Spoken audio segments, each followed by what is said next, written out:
So hello mga kachilax, yan, featuring the new Fido T2 cargo e-bike.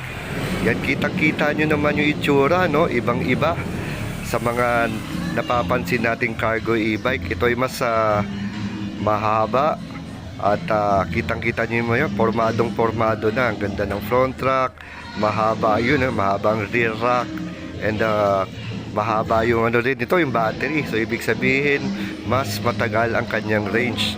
So itong unit na to ay matatagpuan sa Pop Cycle, located ito sa Venice Mall. And for more info and para sa mga basic specs, siguradong sigurado i-review natin to. Subscribe lang to our YouTube channel, Well Esquila.